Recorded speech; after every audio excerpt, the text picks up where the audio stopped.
story of Minecraft's sharpest mob, the skeleton, and how it became from being a protector to becoming one of the most deadliest mobs in all of the overworld. Enjoy. Minecraft Uncovered, the story of Minecraft's deadliest mob, the skeleton. Part 1 of 3. We have our main character. His name is Daniel. He loves wearing a white shirt and blue pants. He lived back in the time of ancient builders, right when zombies started to roam the land. He and his parents lived on a small village with only around 13 other people. They had iron golems and knights to protect themselves, but that wasn't enough. The zombies would frequently break into the village, and that was how it was reduced to only 13 families. After a long day of working in the mines in the village walls, Daniel returned. He was a young boy, around the age of 17, and he thought about it. He thought about what happened, the zombie attack, and how terrible Minecraftia has become. He was only 10 years old when Minecraftia was a beautiful place where he could venture past the walls and be free.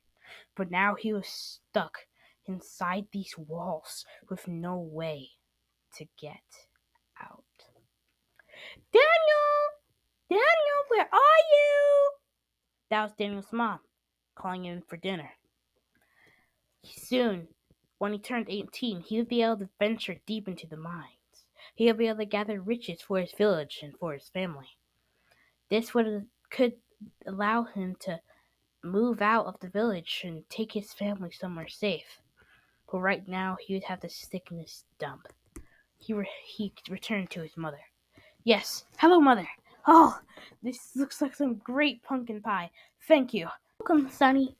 Okay, eat your pumpkin pie and get to sleep. You have a long day tomorrow. Okay, Mother. Thank you. He thought about it. His mom still treated him as if he was just an annoying 8-year-old. But he wasn't. He was 17 years old and his own man. He needed to get out of this place. But he still wanted to bring his family as well. After he finished his pumpkin pie, he went to his room and thought about things. He thought about what the world is and what it's become and what he wanted to do. You see, he didn't want to be a miner. He really was a great archer. He could take upon a bow and an arrow and shoot a target easily. Sometimes he would even climb onto the village walls and shoot at the enemy zombies. Part of him was sad to think that these zombies were once humans and people just like them. But that was no longer the case. They were now zombies and he had to protect the villages. Even though he wasn't as brave as the knights and adventurers that would venture out outside the walls to attack the beast, he could still do his own thing for his village. He made it up to his bed and sat in it and thought about things. He thought about it. This world. Why did it have to be like this? Why did I have to live in this dump with my family? I wish we could have a luxurious life. I wish so much. I wish we could travel across the stars, adventure. That is what I truly want to do. But it will never happen. That is just false dreams of a false time. He softly put his head on the pillow. Soft, warm. It gave him a sense of comfort. And then he fell asleep. When he woke up, the village alarm was sounding.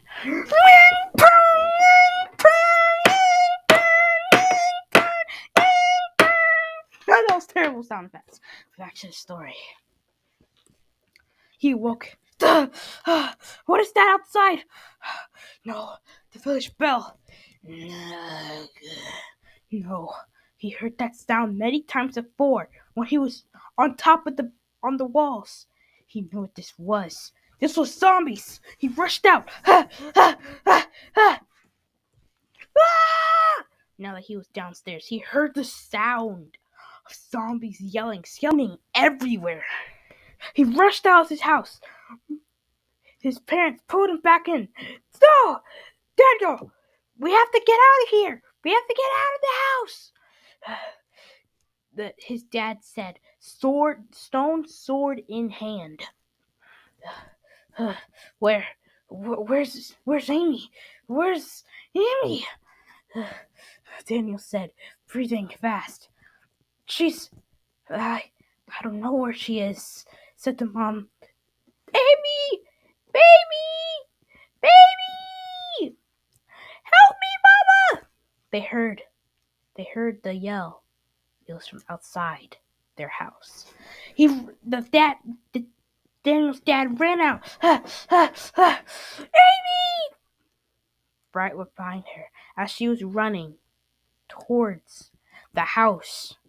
Zombies broke into the walls from a creeper explosion. The walls had been broken. The adventurers were fiercely trying to take out the invading zombies, but it wasn't enough. And the zombies crept through and started destroying the village. No, what's happening? No, Daniel said he didn't know what was happening. His brain couldn't even comprehend what was happening. And that's what happened. A baby zombie rushed forward, right towards Amy, his precious sister.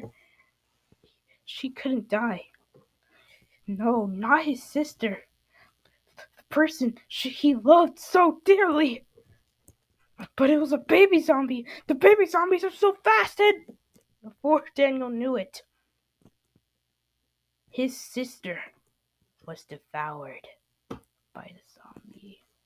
Devoured until all that was left were her bones.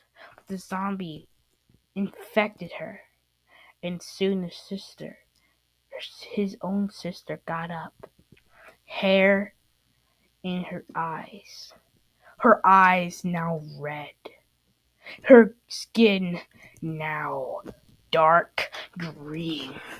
She had been corrupted with the zombie virus. And now he had his own sister taken away from him. No! He yelled. He ran back into the house and grabbed his bow and arrow. He jumped back out. Ah! He launched the arrow. It hit the baby zombie that had killed his sister. We have to leave. We have to. His mom grabbed his arm and started running with him. The dad hurried off some of the zombies and then continued to run with them. They saw other villagers trying to escape and get away from the village now burning. And that's when it happened. A creeper out of nowhere appeared from a dark alley and blew up his parents. No! He spread onto the floor, unable to do anything, his ears ringing. But he looked over and he saw it. His parents dead. And that's when he knew. He knew. He had to save them, but he couldn't move. And that's when he realized they were dead. He had lost everything. Everything was gone. Everything that he cared for. Destroyed in an instant.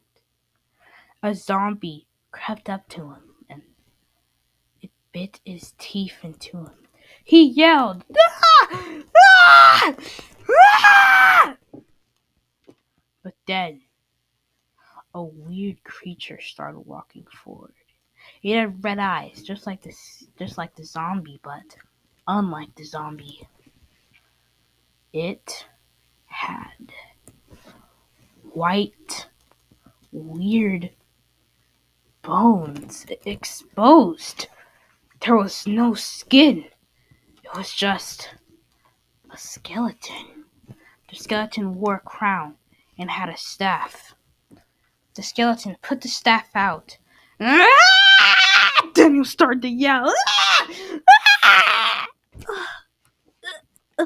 And then he felt his body transforming until he had transformed into something new, something dangerous, but something with immense power.